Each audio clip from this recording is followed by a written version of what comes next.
If you realize that you have been oppressed and exploited and screwed over most of your life, and that's why you haven't achieved all of the things that you want to achieve, that's uncomfortable. It's scary, it's depressing, it makes you angry. Whereas if you just think, oh, well, I haven't worked hard enough. If I work harder, then maybe I'll get to the top. That's a more comforting thing to think. And I also think this is why we're seeing a big rise in the far right. Welcome to The Tea with me, Myriam Francois, the show where we uncover the story behind the stories. I'm your host, Myriam Francois. You're not imagining it. Across the globe, living standards are dropping, with the decade to 2030 described by the World Bank as a lost one. From 2019 to 2020, global inequality grew faster than at any time since World War II. And right now, the richest 10% takes more than half of global income, while the poorest 50% of the world gets just 8.5%. And meanwhile, Elon Musk is set to become the world's first trillionaire by 2027, at a time when most people are struggling to even afford a home. We're sold the capitalist dream as the best, the most natural, and the only system that works. But as billionaires hoard wealth while millions can't afford healthcare, what if capitalism isn't broken at all? What if it is exactly how it was designed to operate? Joining me to help make sense of it all is none other than economist, journalist, and author Grace Blakeley. Grace's titles include Vulture Capitalism, Corporate Crimes, Backdoor Bailouts, and The Death of Freedom. The Times recently described her as the web's favorite socialist firebrand, and she writes the Substack newsletter, What Can We Do, on fighting individualism and building collective power. Grace, welcome to the show. Thank you for being here. Thanks so much for having me. It's great to be here. Before we get into it, can I ask you to do one thing to support the show? Hit that subscribe button now and sign up to our Patreon. Details are in the caption below. Thank you. So it's been a little bit of a wild start to 2025. I guess I just wanted to start by asking you, how are you feeling about the state of the world? I won't share, but I'm guessing you can guess that I'm not hugely optimistic at the start of 2025. Look, I think as a socialist, looking at the state of the world under capitalism at any point in time, whether that was, 10 years ago, 20 years ago, 30 years ago, it doesn't fill you with optimism, because if you are paying attention, then at any point in history, you will have seen astonishing examples of injustice, exploitation, oppression, violence. It just so happens that these things are kind of boomeranging back to the West in such a way that we are now all noticing them. So, yeah, I look at the world and I don't feel great about what's going on, but it's not like I feel infinitely worse than I did 5-10 years ago. We still have basically the same systems in place that have been causing suffering and inequality on a mass scale for a very long time. We're just seeing some new dynamics emerge, and we can kind of get into that. Yeah. What I will say is that, again, as a socialist, I'm not constantly paying attention to the ins and outs of every little news story that's coming up on the BBC or the FT or whatever, because so much of that is manufactured to make us feel powerless, right? There is a kind of, there's something inside us all that kind of wants to see the worst thing that's going on in the world, and the big kind of media companies play off that.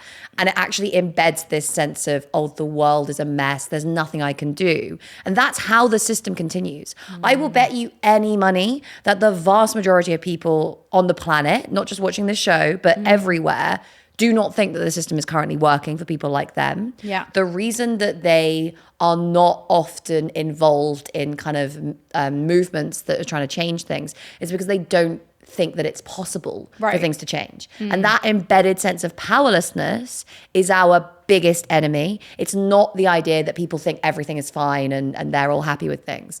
So I get actually quite optimistic when I see really exciting examples of collective movements in the labor movement, communities organizing, social movements who are breaking through that and actually saying, we can change things if we work together. And I see that all the time.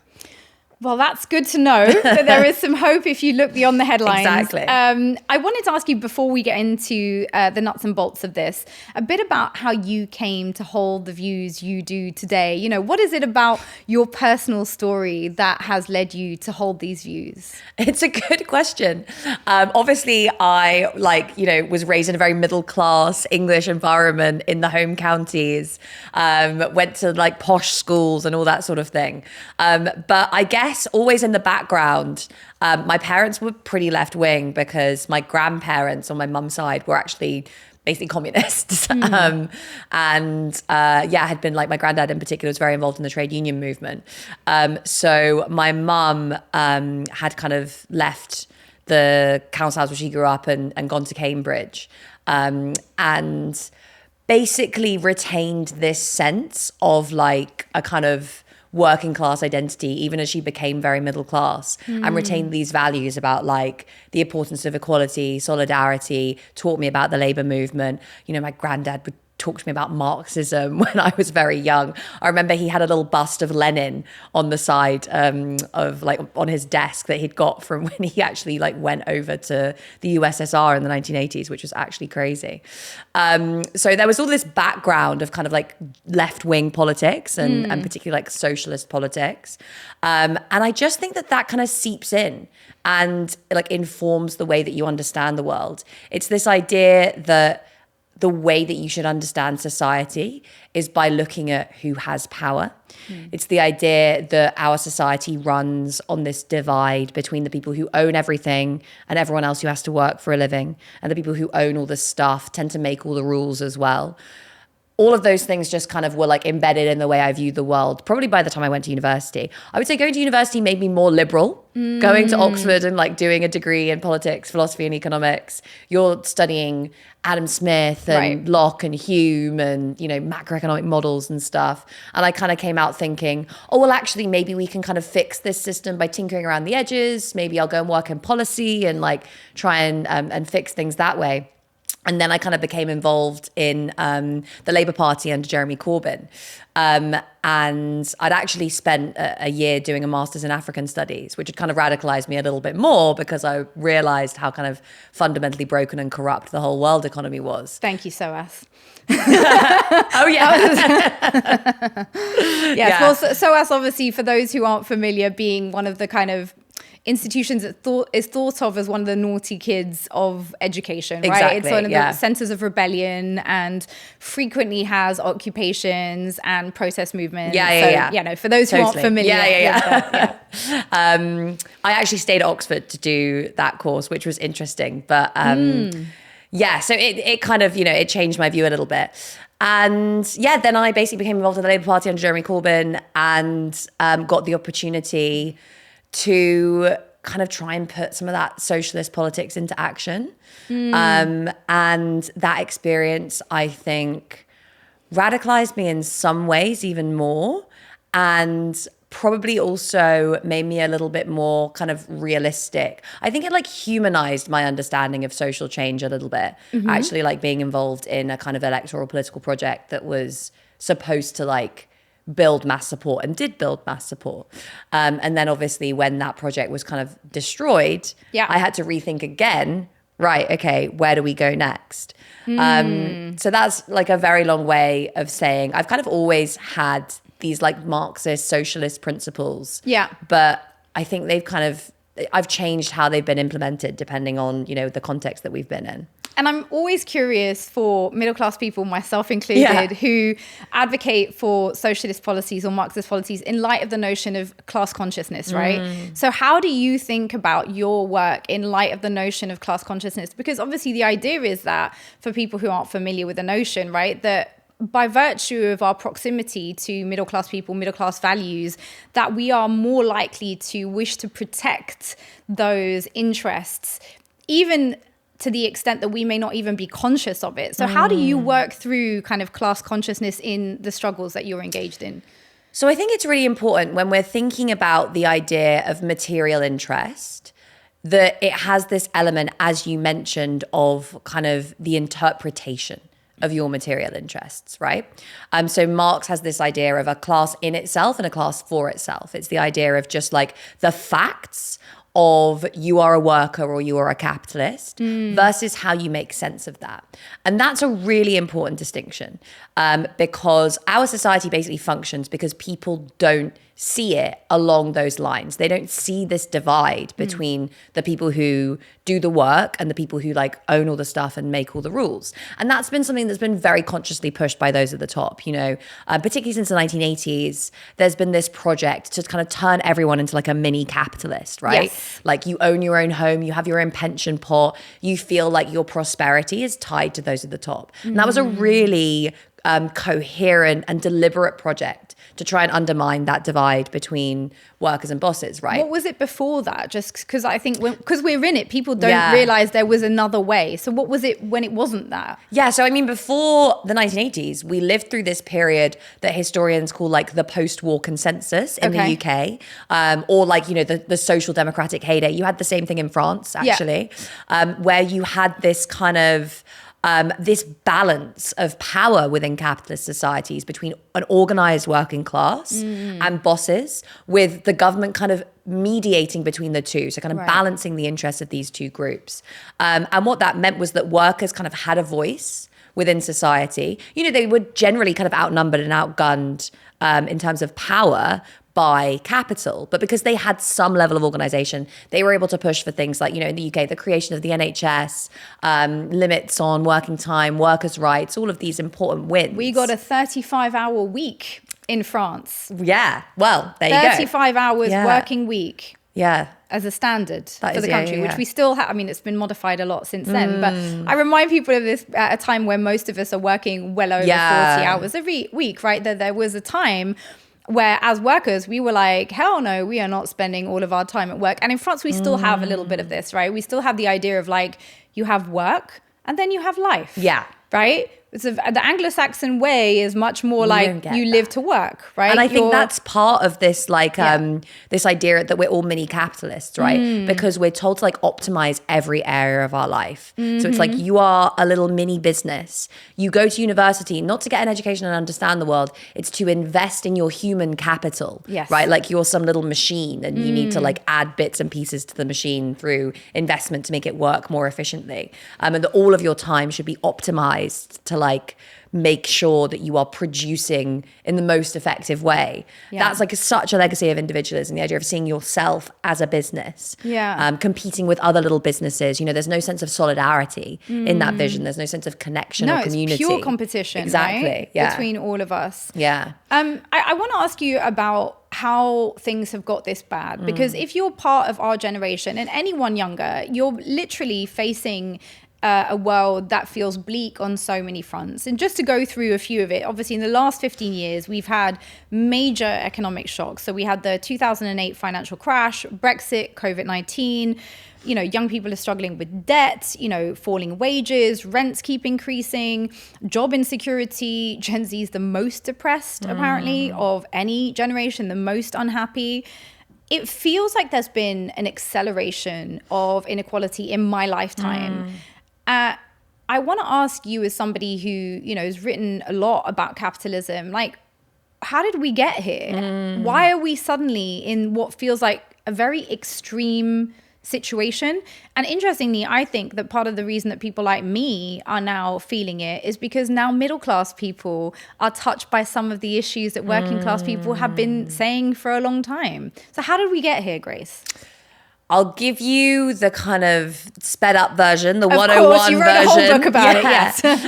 Of how I understand this. Yeah. So rewind back to the 1980s, right? There were a few politicians, people like Margaret Thatcher and Ronald Reagan, who come into power, and their whole mission is to destroy that class consciousness that we were just talking about. It's to tear apart the labor movement and really like rebalance that balance of power that I was talking about in society that we had after the Second World War, where workers had the ability to shape what was going on in society. That was not something that elites could handle, basically, the idea that workers would have a voice. So they developed this philosophy of neoliberalism, which was framed in terms of freedom. The idea was like, we will create free markets that will allow you all to achieve your potential by like making us see ourselves as these little isolated mini businesses that would compete, and then the best would rise to the top and the weakest would fall to the bottom. This was their vision of freedom. It was a vision of freedom that was centered on the idea of markets, right? But that was just the line that we were fed, because the actual policies that were implemented weren't about freedom. This is what my book, Vulture Capitalism, is all about. It was the lie that we were sold, that if you basically cut parts of government spending that help normal people, that will make everyone more free, right? That was what we were told. Okay, and it sounds absurd when you put it in those like very stark terms, but that's basically what the narrative was. Well, it does and it doesn't, Grace, because we have been sold over the last, throughout my lifetime, so many delusions in the name of freedom. Yeah. We liberated Iraq, didn't we? We also liberated Afghanistan. That's working out really well for women under the Taliban right now. So sorry to cut you, but yes. No, you're so right. The notion of freedom has done a lot of harm when it's used as a propaganda tool. So right. And like, that's why I really think that we need to have a better understanding of what freedom is and like reclaim that vision for the left, because it was always at the heart of our vision for like, you know, we want free time and like good lives where we're not controlled by other people. But to get back to this history. Please. So we have this neoliberal revolution where we're told you're going to be more free. How are you going to be made more free? We're going to shrink the state and, create free markets. That was the narrative. It didn't end up happening that way. Instead, this ideology was really a kind of cover for a dramatic rebalancing of power in society away from workers and towards bosses, finance capital, and in fact, a political class that has gained a lot more control over every area of society.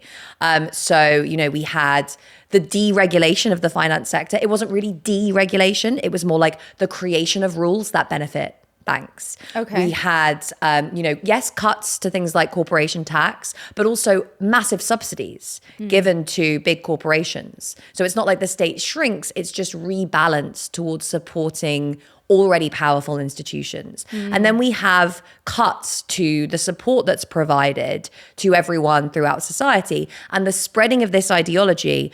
Don't cooperate with each other, compete with each other, because that's what freedom really is. If you're not competing, you're not free, right? You're chained to other people, and that's not freedom.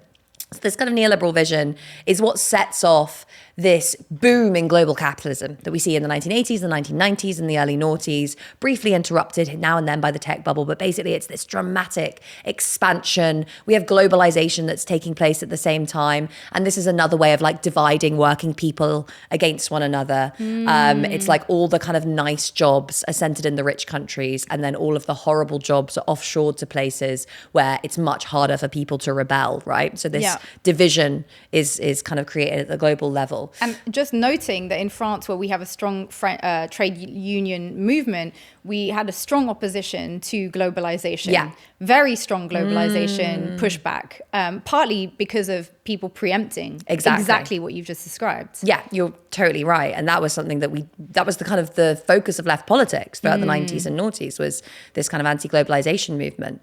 But this model was too appealing. Everyone was getting rich. If you buy a house, and it was very easy to buy a house, then your wealth would go up dramatically over a very short period of time. If you had a pension, it was invested in stock markets. Stock markets were booming. Obviously, underneath all of this, it was based on this house of cards, which was, like astonishing levels of debt that was being created by big financial institutions, and also, complicated financial products, links between all of these banks that underpinned what happened in 2008. Yeah. So when 2008 happens, that house of cards falls down. All the debt that was created is suddenly shifted from the private sector onto governments and, to a lesser extent, households. So now you have loads of debt in the public sector. You have households, people who are very indebted, and all of the dynamism has gone out of the economy. The foundations for that growth are gone. People don't feel like they're getting richer anymore, right? And that's the thing that's underpinned this bargain, right? Since the 1980s, it was like, you won't have a sense of community, you won't have a sense of control over your life, there'll be higher inequality, but your living standards will get higher. You'll own your own home. Exactly. You're in your own home. Financial markets are booming. You'll be better off. That collapses in 2008. The government tries to get it going again. It creates loads of money, pumps that money into financial markets, tries to get the housing boom going again, tries to get the stock market boom going again, and just about manages to do that until the pandemic, the cost of living crisis, and suddenly we get back to this original position of there's no foundation for global growth.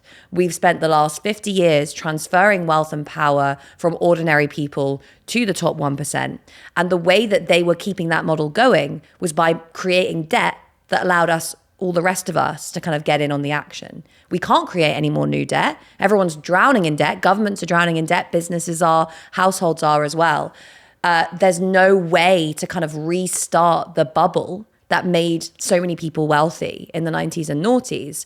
So we're left with the bare bones of this model, with all of the kind of nice wrapping paper gone, with most of the ideology that underpinned it, this idea that, you know, these policies would give us freedom, that's gone too. No one really believes that anymore. So we just have the bare bones of this model, which is basically wealth gets taken from the vast majority of people and sucked up to the very top. And that's why we're in the position that we're in today. And this is really interesting to me, because I don't know that, although many of us feel the squeeze, right? There's no way around that. I think if you speak to anyone, there's a sense that the living standards that we have are so poor today. You know, in the UK, your average person spends more than 2/3 of their salary on their housing. In France, it's 1/3. I'm not saying France is perfect, by the way, guys. It's really not. But there are noticeable differences for someone that moves between two countries on a regular basis that you notice, and that would be one of them. I also note that here in the UK, we are talking about Victorian levels of inequality, right? I mean, for people who need a picture, we're talking Oliver Twist levels of inequality. And yet there doesn't seem to be anything like the level of resistance that we would have seen amongst kind of the Victorian era working class, who really had a sense of the sort of feudal precedent to that inequality, right? Because sometimes I wonder, Grace, I'd be curious to hear your thoughts on this. Like, are we just in another version of feudalism with the kings and the people? And, you know, there was, even in the feudal era, there were a few sort of, you know, wealthy landlords who benefited from the trickle down from the king and proximity to power. But really, I mean, how different is this to a feudal model? It's a good question. I think there are a few things that it's important to remember that differentiate a feudal system from a capital system. But the big important thing in all of these societies is the balance of power between different classes. So if you have this view of history, which is basically that it's kind of driven by changes in the way that we produce things, and the way that we produce things creates these class relationships. Under feudalism, you had serfs and lords and a monarchy. And that was the way in which the production of primarily agricultural commodities was organized. It was like you were tied to the land as a feudal serf. Your labor was managed by a feudal lord. You would give him some of the stuff you produced. You would keep some for yourself, right? Yeah. That was the way that that system organized production. And the class system that emerged from that, you know, created its own dynamics. It was very unequal. It was, you know, it's the same sort of thing as like if you were living under feudalism, you would never have been able to imagine that several hundred years later, there would be an entirely different system. These systems have a way of kind of legitimizing themselves and seeming inevitable. As we move into capitalism, that system obviously changes, although in the UK in particular, less so in France, where you had a revolution, a liberal revolution, the same sorts of people retain power. We decapitated our elites. Exactly. Yes. But in the UK, the same sorts of people retained power. So feudal lords transitioned to, you know, capitalist landlords, for example, or they used their wealth to start, you know, in industries or whatever. And they were joined by this expanded capitalist class, which basically derives its power from owning all of the stuff we need to produce things. So owning machinery, owning land, having, you know, access to money, all that sort of stuff. everyone else then has to work for a living. They have to sell their labor power to these people for a living. Now, those divides that you were talking about between the UK and France, the way to understand the differences between capitalist societies across time and space is to think about the balance of power between these two groups, basically between the people who own the stuff and the people who have to work for a living. And there are people who operate a space between these two groups, the managers, the lawyers, the accountants who kind of manage this production process on behalf of the owners. There are people who are excluded from this production process altogether because they can't get jobs. So it's a bit more complicated than that. But you can think of it as there's this divide between the people who own all the stuff and make all the rules on the one hand, and then everyone else who kind of has to work in order to live. Now, in the UK and the US, we have a really uneven balance of power between workers and bosses.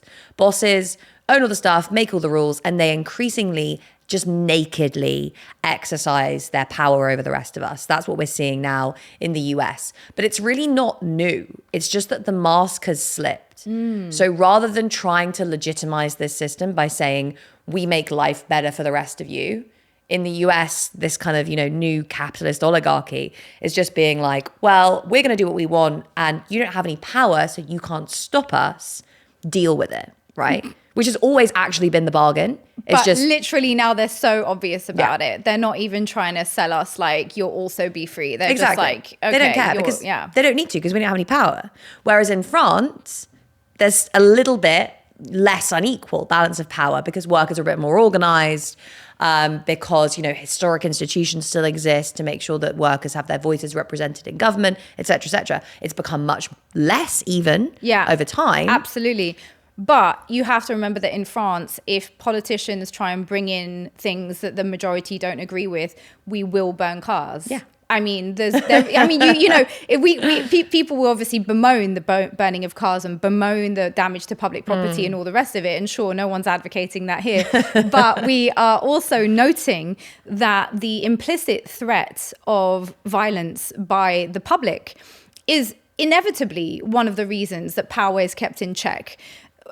Yeah. And I compare that to sort of the quite toothless protests that I see in the UK here, in the sense that I don't get a sense that the authorities are scared of a popular movement. They're not worried about you taking to the streets. They're sort of like, go have your nice little Saturday walk. Whereas there's just a different mood in a march in France. There's always a sense of a physical confrontation with the symbols of political power, which in that case in the streets is always the police, and in France the CRS, who are even scarier than the police. But I don't get a sense that we have a fight movement in this country that really understands that the only thing that can stop power surely is power.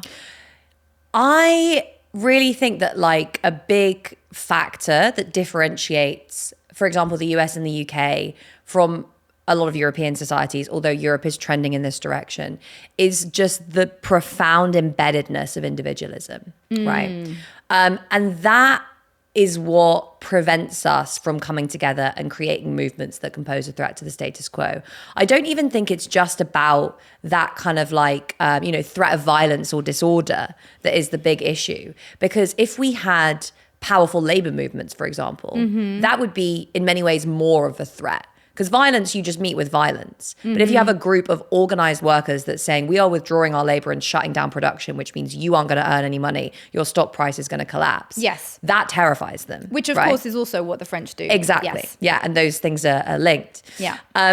But it's no coincidence that policy number one, day one, what Margaret Thatcher sacrificed all of her political capital to do was crush the labour movement. Because that used to be powerful here in the UK. In the UK in the 1970s, we had an extraordinarily powerful labour movement that, brought the country to a standstill, was able to have its voice represented in Westminster in the halls of power, that was able to exercise real authority over society. That is why the neoliberal revolution was so harsh and so severe here. It was because those at the top saw these people are starting to understand that they don't need to be controlled by us. And again, wasn't just about like organizing to demand higher wages. These workers were organizing to say, we want a say in how this company is run. Right. This happened in the US as well. The workers were like, we want you to bring us to the table when you're deciding how to invest in automating technologies because we don't want to lose our jobs. So this was like, it was a crisis of authority. It was the same thing in France as well, actually, with, you know, all of the 68 protests and everything like that brought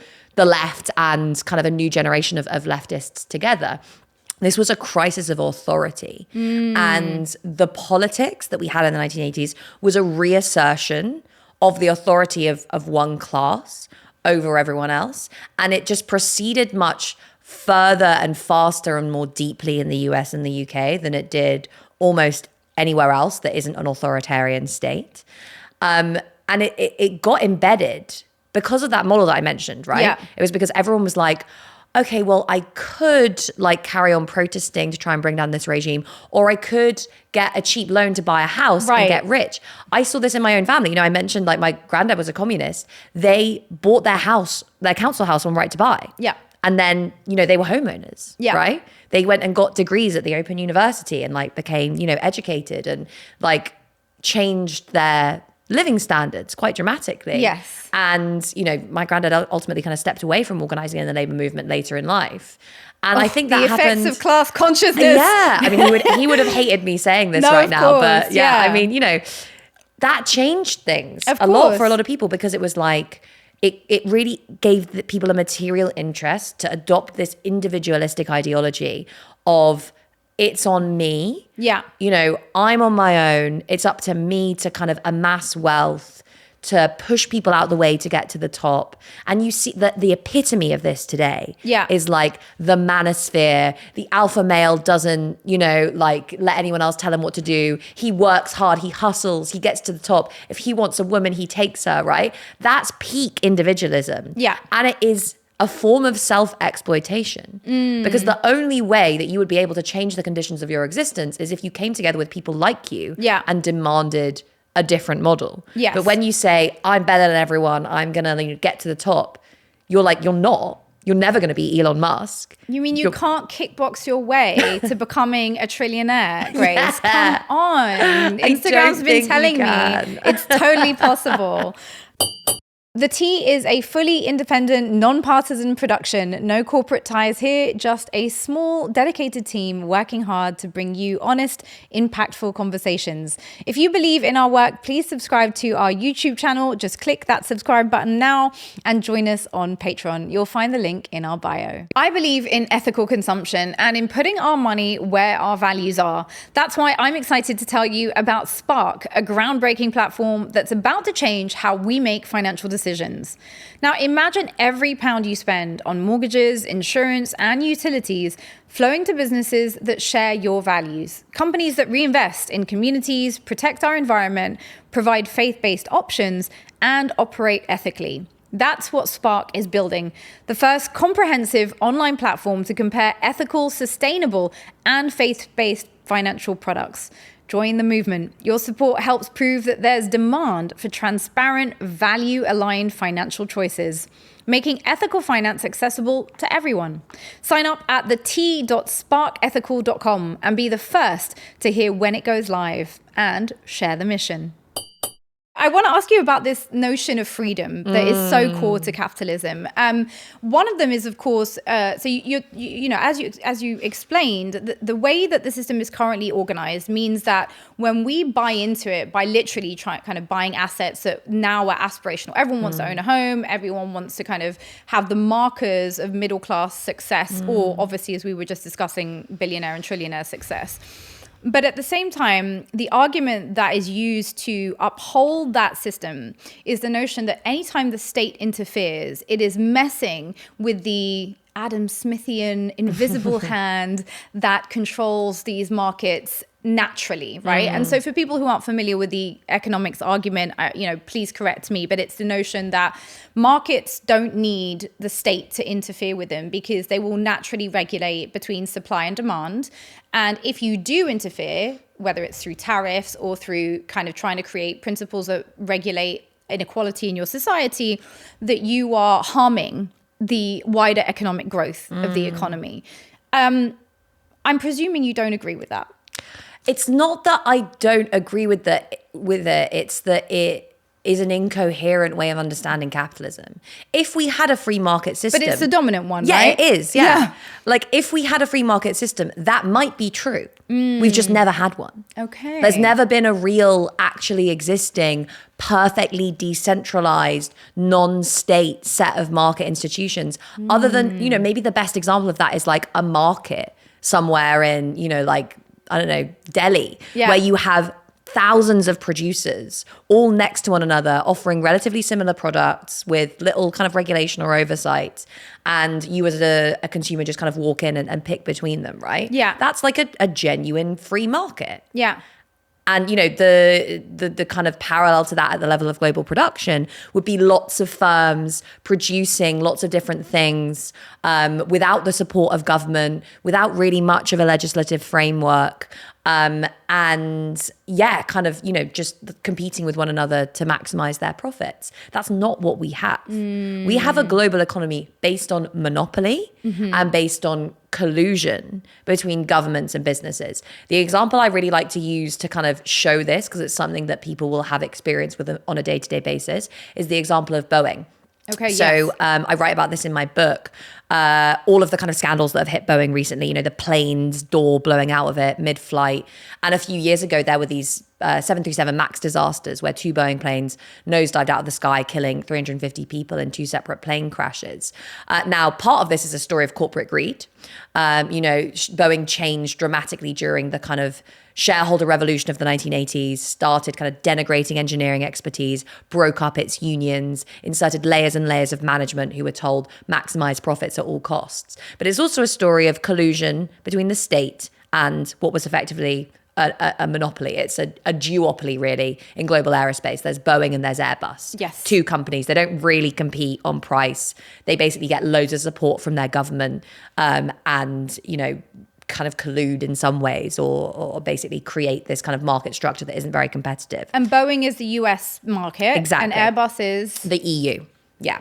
So Boeing has this very close relationship with the US government. It's one of the biggest recipients of corporate welfare in the whole of the US in the run-up to the 737 MAX disasters. When these planes were being developed, Boeing was supposed to be being regulated by the FAA, which is the kind of the regulator of the aerospace industry in the US. But Boeing was being regulated by a unit of the FAA that sat inside Boeing and whose workers were paid by Boeing, because the philosophy was self-regulation, don't interfere with the market. In fact, it meant corporate capture, massive conflict of interest in this case. So the FAA let this plane go to market. Lots of people knew it was unsafe. Whistleblowers came forward, said this isn't safe. Boeing continued to get money through the back door from the American state. The 737 MAX disasters happened.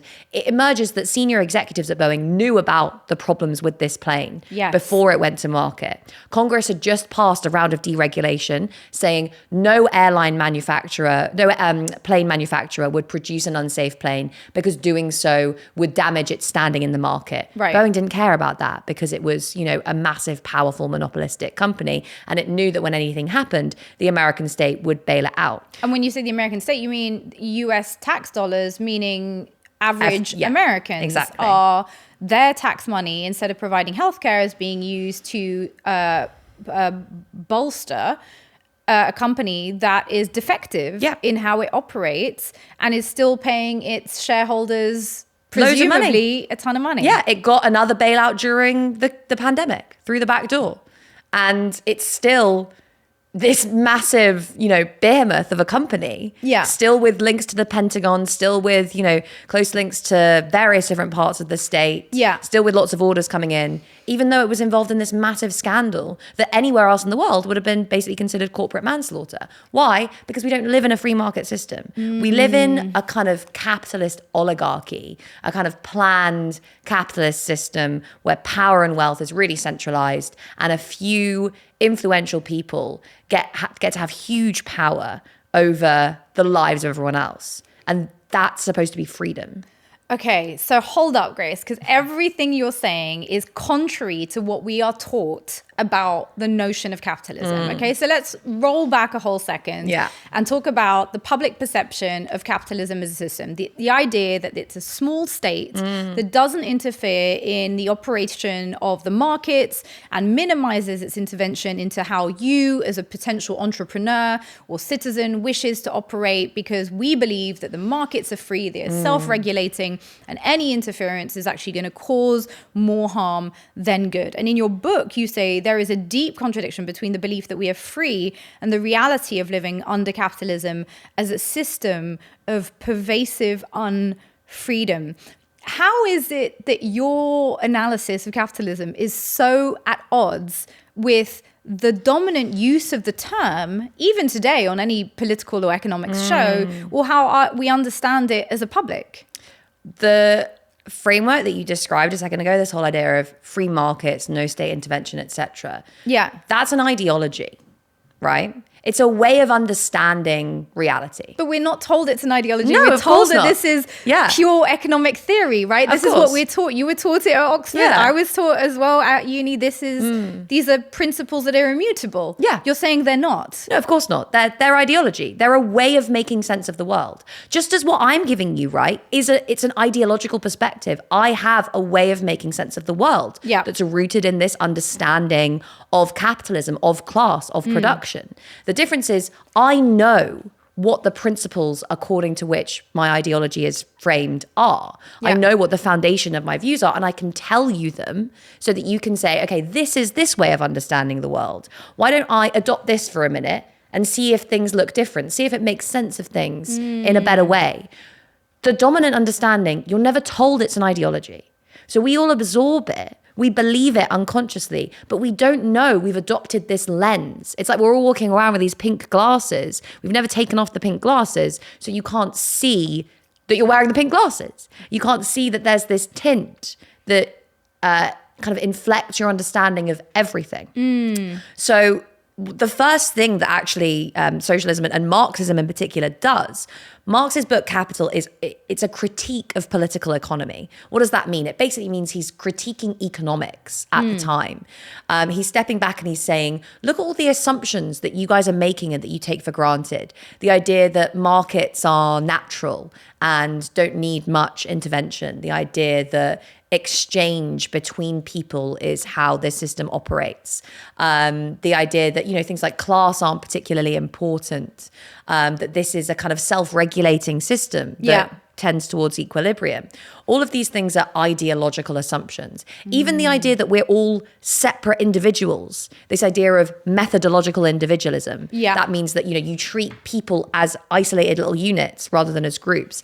That's an ideological assumption, right? So Marx comes in and he says, you guys are making all these ideological assumptions about how the world works. We need to analyze them. I'm going to analyze them and I'm going to turn them on its head. And I'm going to look at things from a completely different perspective. Equally, the right historically has a different ideological perspective. If you go back to the kind of origins of conservatism, they also don't see individuals as kind of completely isolated from each other. They see society as a natural hierarchy. And you can go back to Aristotle to understand how this works. It's like society is like a family. The father is at the top, and there's, then the wife and then the children, and society functions most effectively when there's a kind of natural obedience up the hierarchy. That's the traditional conservative ideology. Now, you may have one or two instincts that align with different areas of this ideology. Naturally, you probably do. But if you aren't able to see these three ways of understanding the world, because these are the three main ones: liberalism, which is what you just mentioned about free markets, individualism; conservatism, hierarchy; socialism, which is about understanding class and kind of power between different groups. If you can't see that these are three different ways of understanding the world, and you can adopt them to make sense of things very differently, you're going to be blind all the time. You're going to be kind of feeling around in the dark, being told different things by different people that don't seem to kind of make sense or compute, but you can't really figure out why. So tell me a little bit about the ideology of the people at the top right now, the ones doing fascist salutes at the inauguration. Of course, I'm referring to Elon Musk, who is, of a white South African background, who has made public statements which kind of sound quite fascist when you look at the context of them, about the preservation of certain ethnic groups, within societies. We saw, Zuckerberg talking about the need that we need, more masculine environment in the workplace. We sort of see a very Darwinian perspective on the world, which is essentially that the people at the top are just superior, genetically superior humans, and everyone who's a loser at the bottom is just, a weakling that, probably deserves to, be in the situation that they're in. I mean, tell us about that ideology then that's guiding the current political and economic choices, but which isn't seen. What does that pink lens look like currently? That's a very good question, because we basically live in a world of liberalism. All our institutions are structured according to the principles of liberalism, which is like, as I said, we're all basically equal, separate people, right? We all have this package of human rights. The state exists to protect those rights. We kind of step into the market where we become consumers. We step into politics where we become citizens. But basically, we're these isolated packages of rights and freedoms and those sorts of things. And it's government's role to protect those freedoms. Conservatism, as I've just mentioned, has a very different view. It's one based on natural hierarchy. Now, we live in a world that's set up according to the principles of liberalism. It doesn't always work like as a liberal world for all the reasons that I've spoken about. Yeah. But the underlying assumptions, the ideologies, the institutions are all based on these liberal principles. What this new class of kind of tech bros have come in and done is reasserted conservative principles in a world of liberalism, because the liberal order is basically collapsing and failing and no one really believes it anymore. People are seeing through, well, you protect some people's rights, but you don't protect other people's rights. So what is liberalism actually, right? Now, the socialist response to that is, we need class power to be able to protect ourselves, because elites aren't going to bother respecting our rights if we don't have the power to defend them. The conservative view is you obey because you obey. You obey your superiors because they are better than you. Right. There is a natural class of leaders. These leaders run our companies, they run our governments, they are better, they are wiser, they are more effective.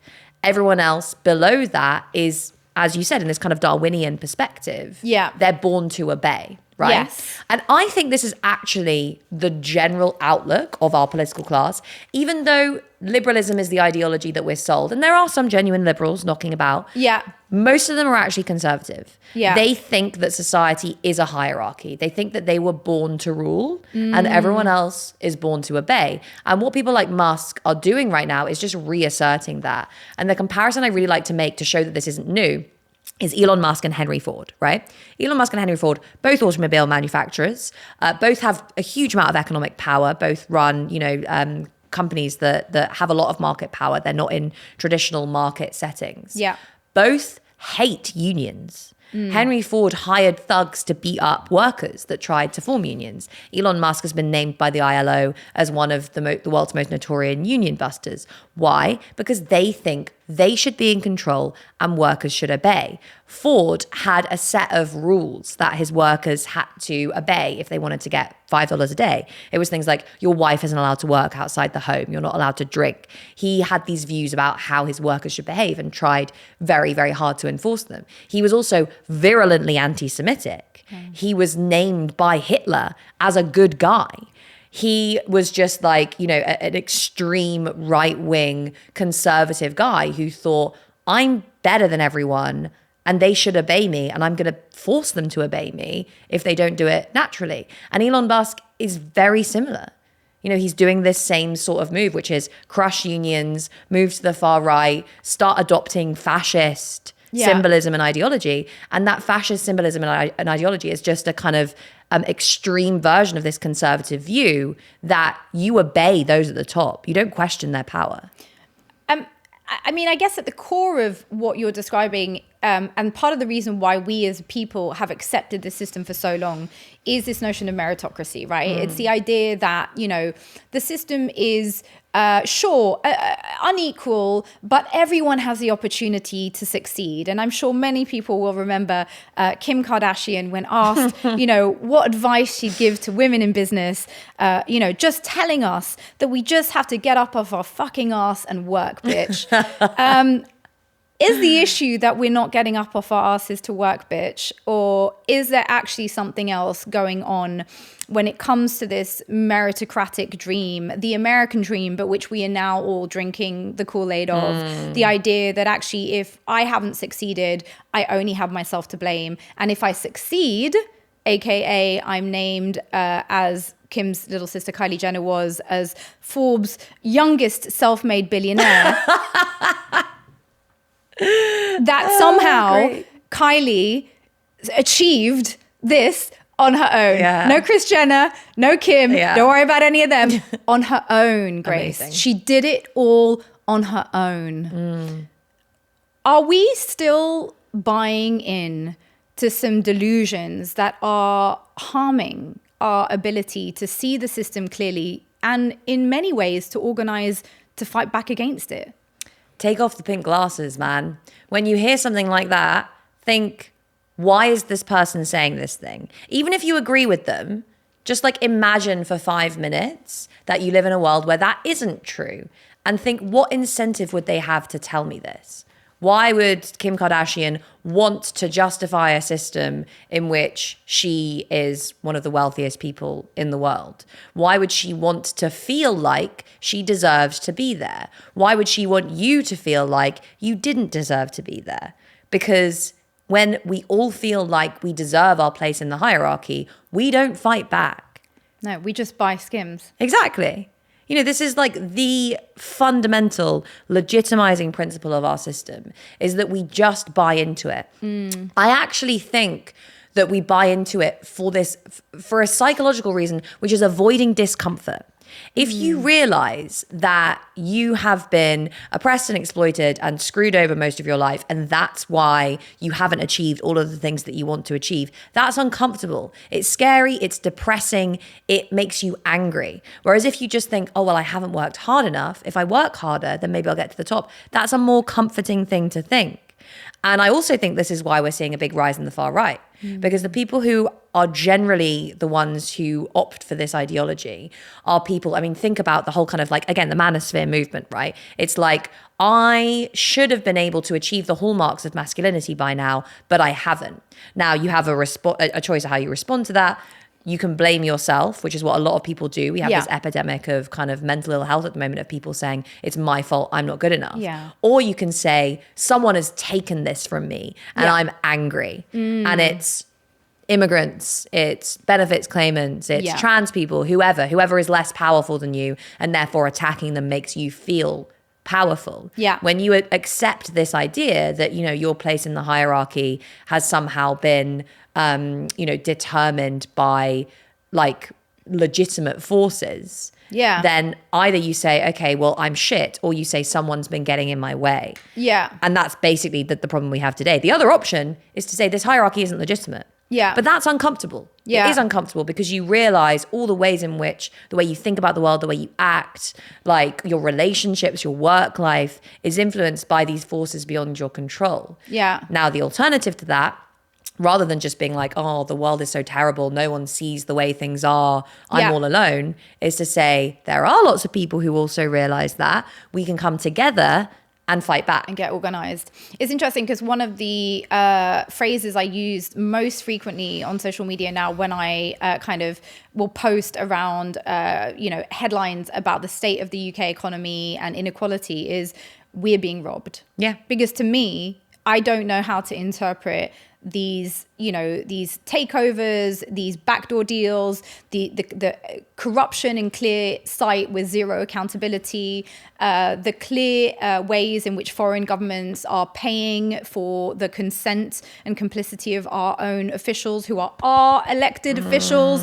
We are being robbed. I don't know how else to interpret these facts. But I guess when we think about the pushback, the thing I don't know how to make sense of is the inevitable riposte, if you criticize capitalism, as I'm sure you're familiar, is no one wants to live under a socialist state, right? You will hear this again and again, even from people who don't agree with our current juncture, right? They'll say, are you trying to live in the USSR? Are you trying to be Cuba? Do you want us to live like Venezuela? I have friends who are from Eastern Europe who grew up, under communist or post-communist situations who say to me, you're delusional. You've always lived under capitalism. You don't know what socialism is like. You don't want to live under that system. So what are we, do you have any concerns that when we do look at socialist models, we're often looking at also authoritarian models, that when we say, we want more intervention from the state in the economy and in how society is regulated, we are also taking the risk of a state that is much more intrusive when it comes to individual freedoms that maybe we take for granted? I think when we have this image in our head of socialism, right, it's informed by our understanding of capitalism. We think capitalism is a free market system with a small state. So we think socialism is a system with no markets and a big state. But that's not really true. I mean, it's true of a version of socialism, state socialism, right? Just in the same way as we have kind of state capitalism today. The alternative to the form of state capitalism that we have now is not a big, powerful state that decides everything. We already have that. The American state is a set of institutions that is more powerful, basically, than any other in the world. It is just working on behalf of private interests. Private interests are embedded within that state at various different levels. Even if you look at the Chinese state, right, a set of also very powerful institutions that also works very closely with a lot of interests within the private sector, but in which bureaucrats and kind of state interests have a significant amount more power, arguably, those at the top. These models have more in common than you think. They have a lot that separates them, certainly in terms of outcomes, but they're both systems in which hierarchy is the rule of the game, right? You obey. There are people who have power and there are people who don't. The people who don't have power have to obey the people with power. And that's enforced in politics, it's enforced in the economy, whatever. No one for a very long time, other than in a few localized spots around the world, has lived in a situation that is fundamentally about equality and cooperation rather than hierarchy and obedience. Have you got any examples for us that we can refer to as like, there's something concrete, like somebody's managed to crack it? Because I guess part of the resistance too is like, you're trying to describe a model that people think is an idealistic delusion, right? And we have to kind of engage with the fact that when socialist models have been brought about, we've seen intense corruption at the top. We've seen people who claim to be working in the interests of the majority, acting in the interests of their own selves, class 100%. Consciousness.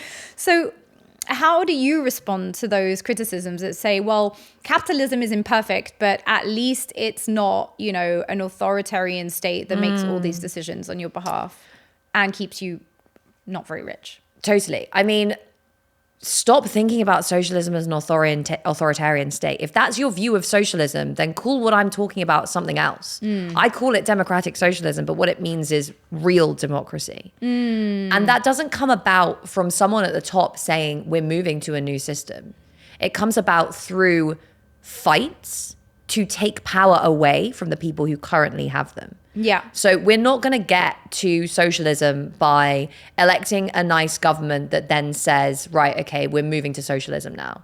Even if we did elect a socialist government, there are so many steps between here and then. Even if we did, what have we learned? It's that the way society works, the way politics works, is a function of the balance of power within society. If you get a socialist government and an extremely powerful capitalist class, which is what we have right now, those two institutions are just going to go to war with each other. In fact, they're not. The rest of the state is just going to take out the socialist guy at the top, right?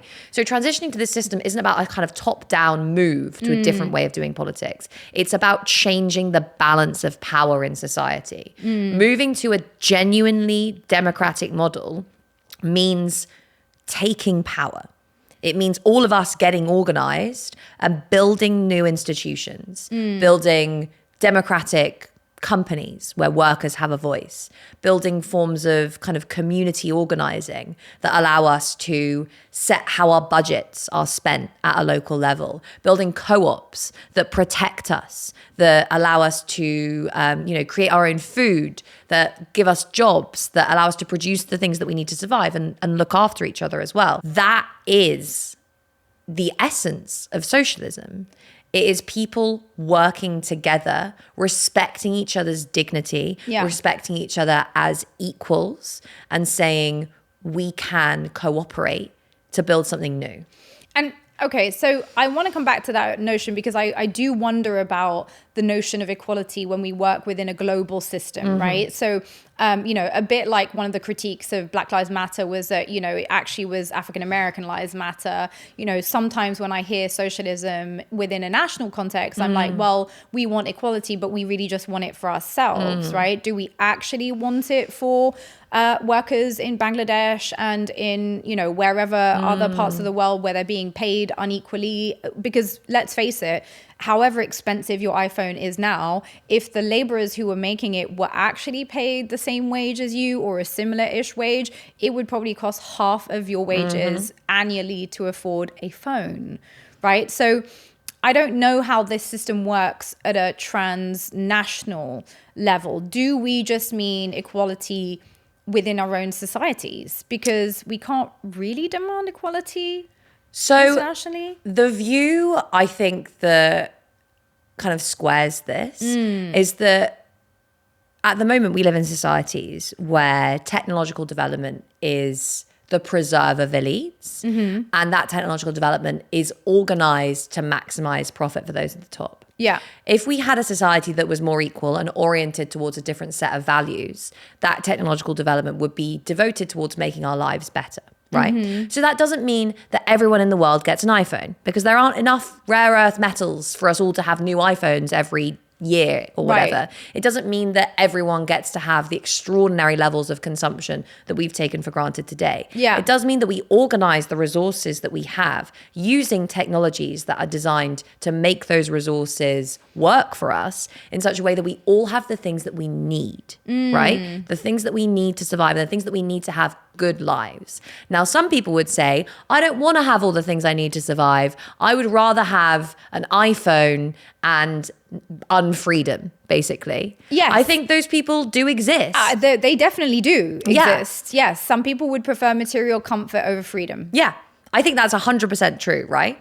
Now, whether or not those people are a majority, I don't think they necessarily are. It's kind of beside the point, because at the global level, there's so many more people who are screwed over by this system, who are behind change, than there are people who feel that they benefit from this system and aren't. And actually, this comes back to the point I was making at the beginning about how we understand our interests. The only way we've learned to understand how well off we are, whether or not we're having a good life, is basically how much stuff do I have? How much status do I have? Yes. How much power do I have over other people? And I actually think when people say things like, oh, I'd rather have an iPhone than freedom, they're not talking about the actual iPhone. They're talking about the way they feel when they walk down the street and they have the new iPhone, whatever number we're on now. Status. Exactly. Yeah. They're talking about like how it feels when they drive down the road in their Land Rover or the Range Rover or whatever. Yeah. Like that is a response to the daily indignities that you experience as a worker under capitalism. And you think, people don't treat me with the respect that I deserve. But when I buy a Range Rover, I get that respect. And actually, a different kind of society, it wouldn't be a society without status. Right. It would be a society in which you win status by doing things that are good for other people. Maybe like being a good person. Who knows? I want to ask you about China, because of course China is the US's biggest rival today. It's also a country that is an example of an alternative state-centered growth, right? Of the 135 Chinese companies on the Fortune 500 global list, 85 are state-owned. And I don't know if you saw this trend, but when the US was planning to ban TikTok, a whole load of people moved over to Red Notes, right? And we saw this emergence of Americans suddenly seeing, Chinese people's day-to-day lives, and they were shooketh. I mean, they were people who were on here going, What do you mean that 96% of Chinese people own their own homes? What do you mean that you can afford groceries and a family? And I'm just wondering whether, as we hear these polls coming out that young people apparently are keen on an authoritarian model occurring alongside the actual rise of tech-centered authoritarianism, are we seeing actually an ideology that is idealizing this notion of don't worry about your freedoms? You're comfortable. You can live well. Don't worry about being able to speak up. The UAE would be a perfect example of this. Yeah. You can go and live the American dream in the heart of the Middle East right now in Dubai. Just don't talk about anything political ever. Yeah. Or you will disappear. Yeah. Yeah. There is definitely, I saw that people downloading Red Note. Red Note, that was it. Yeah. And I think what was happening there was seeing through ideology, right? So people were shocked. And it comes alongside a tendency to idealize what it's like to live in China, which is living under repression. There's all sorts of massive problems in Chinese society. It's still very unequal. There's still lots of people living in poverty, all sorts of big social problems as well. Yeah. So it's important not to idealize that. But what people were experiencing was like taking off the glasses for 5 minutes, right? It was like everything that we've been told, everything that I unconsciously absorbed and thought is now being shown to be wrong. Yeah. And when you experience that for the first time, it's kind of like, you know, walking out of a cave, like you've been in a cave your entire life and suddenly you're seeing light for the first time. Yes. And it can be really shocking and jarring. And the tendency is to just take on another pair of glasses and put those on and be like, right, okay, I'm going to see the world through this lens now, right? Yeah. Actually, what I think is really important is like, okay, you've just realized that so many things that you've been told about your society and this other society aren't true. Right. Right? So how are you going to start questioning authority? How are you going to start making sure that you're retaining this critical perspective, right? What does it mean to have a critical perspective? It means when someone tells you something, you ask, why are you saying that? Yeah. What interests do you have that would lead you to tell me this thing? When you tell me America is the land of the free and the home of the brave, who are you? Yeah. What role do you have in the American state? How much money has the American government given you? Why do you want me to believe this thing? Yes. So like, I think we are at a time when this battle between the US and China, it has the potential to kind of collapse our ideological understandings of the world. The important thing to do then is not just take on the next thing that someone gives you, which is half the time gonna be like Andrew Tate saying, well, China does well because it has a system of patriarchy and dominance and control, and like those at the top do Strong what they're leaders. told. Exactly, strong leaders, right? And so you could think like, yeah, well, that's what we need. Right. Right? Definitely. But it's like, why is Andrew Tate telling you that? Like, you just question things, you know? Yeah, well, and also there's definitely some money leads to follow, particularly I would suggest online in terms of these new sort of thought leaders coming through, advocating for certain ways. Suddenly Russell Brand is a born-again Christian who is out to save women from themselves. Mwah. We love to see it, Russell. I want to ask you just before we wrap up about, you sounded quite optimistic about technology and I am not. Yeah. I actually love tech developments on many fronts, but my concern is with the notion that the power that we hold as workers against corporations was always that we were the creators of wealth. Okay, so our power in when we protest or when we go on strike is that we are, as the workers, the majority, and we actually are the wealth creators. When we shift to technology, and we're seeing this obviously with the rise of AI in many, many industries, we are increasingly moving towards a model where the worker holds less and less power. In fact, today, corporations generate more money globally than workers when comparing profits and wages. Now, that that, to me, as somebody who, understands a little bit around kind of left-wing theory, really puts in question this notion of the power of the working class to rebel. Because just like we were promised that mechanization would free up the working class from onerous labor jobs and allow us to spend more time with our families, none of it happened. Actually, what happened is that a ton of people lost their jobs and there was a mass pauperization, right, until people could convert into new sectors.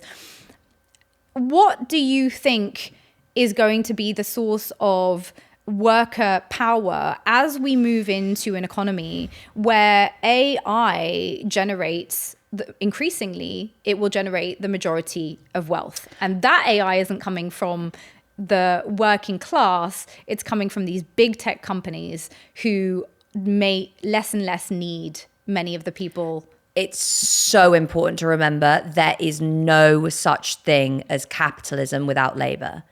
Every technology that you are told doesn't use labor or is completely automated uses labor at so many points during its production process. Whether that's the production of the things that, the technology is running on, whether it is the production of the data centers that these technologies rely on, whether it is the kind of actual human labor that goes into the production of knowledge often that these models use, right? There's loads of examples of this. There's a great book called Code Dependent, which is about the human labor that underpins AI.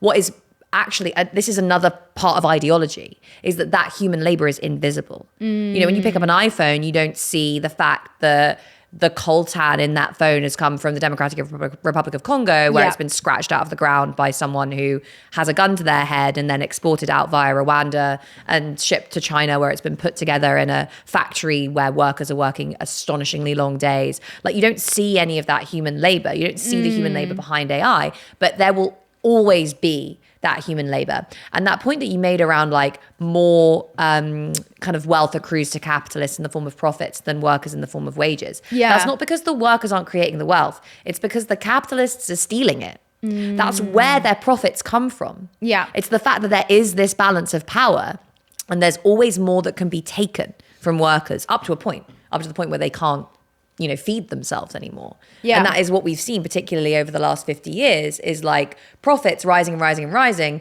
wages stagnating, the wealth of everyone else falling, the wealth of people at the top rising, because they're taking that wealth from us. So it is true that labor that goes into all of this production is becoming more invisible. It's becoming more concentrated in particularly poor parts of the world. And it's taking place at an earlier stage, often in the production process. So the later stages of these production processes do use a lot less labor. But that doesn't mean that labor is powerless. Even, in our societies where we're not actually producing a lot of these things, there's labor everywhere. The rich need someone to deliver their whatever they're eating, their Nobu sushi to the offices. We need carers. We need, health workers, Uber drivers. like everything. Human labor is everywhere. It's how society is organized. And there are always going to be crunch points. Logistics is a great one. How these things are moved around the world is so important. Energy, again, the new politics of energy, as it becomes less centralized in a few powerful economies and, becomes a much more decentralized renewable system. There are always crunch points where workers can exercise their power, and indeed much bigger kind of forms of social power that can be exercised through obviously the formation of social movements, protest movements, and also the building of political power from like the grassroots, But right? obviously we've got mass censorship on these platforms. We're increasingly seeing the use of these platforms to identify so-called troublemakers. People are being prosecuted on the basis of tweets.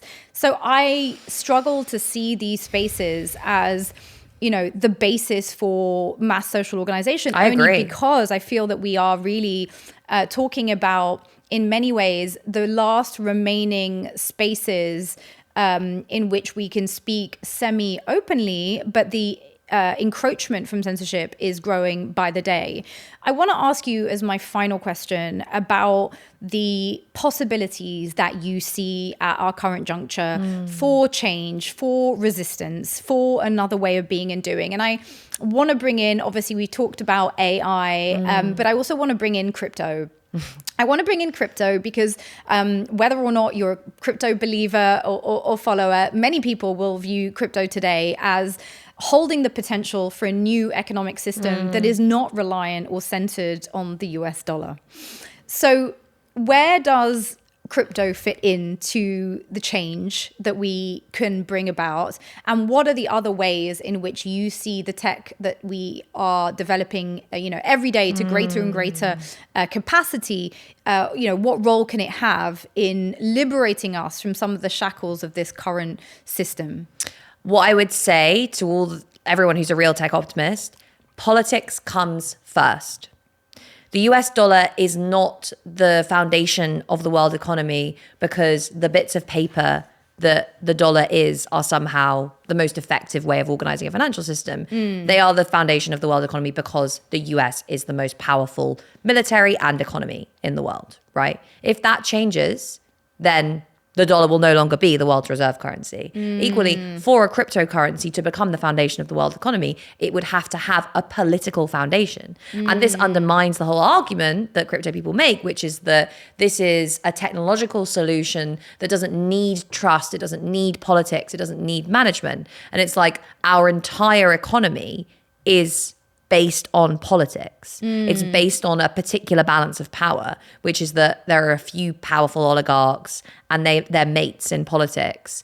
And these guys defend each other and repress everyone else. And that's what keeps the system going, right? So without that political architecture, something like crypto doesn't work. And if it has a political architecture, then it's just a digital version of an ordinary currency. So that is, I think, my argument when it comes to all of these technological fixes. It's like, there's no shortcut. You can't use a technological solution to change power until you've changed power first. You need to be able to literally, shift the balance of power in society, develop. There was a great example in the 1970s, actually, when, we had, in many ways, the kind of peak of working class organized power in this country. A bunch of trade unionists set up a network of what they called the Socially Useful Technology Network. And it was basically a way of bringing together communities, scientists and people in local government and politics to say, what are the things that your community needs and how can we develop technological solutions to support you in doing that? Now, Thatcher, when she came to power, shut all these down, crushed the institutions in which they were working. But that's like an alternative idea. You saw the same thing in Chile under Salvador Allende, also crushed because it's a powerful alternative to the current system. But this idea of democratic technological development is critical to creating the kinds of technologies that we would need to emancipate ourselves. You're not going to get that by just saying, look, I came up with a cool new app that's going to make us free, right? It's all about the power relations that underpin how that is used. So I would say start building power first. And actually, I agree with you. The spaces to do that are not primarily social media. Social media is helpful in so many ways. I will not disagree with that at all. But you are not going to fight back against the far right on TikTok. That's a controversial thing to say because they build power on TikTok, but they build power by confusion, by throwing loads of different random bits of information at you. The government is controlling the weather. Trans people are coming to take your rights. Milk. There's a new thing all the time. It's like this kind of crazy world of constant new stuff. Yeah. Whereas if you talk to people, I was speaking to these guys at the tenants union Acorn, they're like, we build community power by going and knocking on people's doors. They open the door. We talk to them. They start saying migrants are taking over the country or lizards control the world or whatever. Then you carry on talking to them and they're like, I've got black mold in my house and the council have been ignoring me for years. So they go to the council, they stage an action, the council fixes it, and suddenly you have someone who's recruited to your union, right? That's long, slow, painful, difficult work, but there's lots of us to do it. Right? And if we can start with that, that's how we fight back. Grace, thank you so much for coming on The Tea today. Really appreciate your insights. Thanks so much for having me. Thank you so much for tuning in. We hope you enjoyed today's episode. At The Tea, we are passionate about bringing you unique and meaningful discussions that aren't always in the spotlight. If you believe in what we're doing, we'd love your support. Hit that subscribe button and join us on Patreon. Your support keeps us independent and helps us keep these important conversations alive. Until next time, stay awake, support independent content, and we'll see you soon for more tea.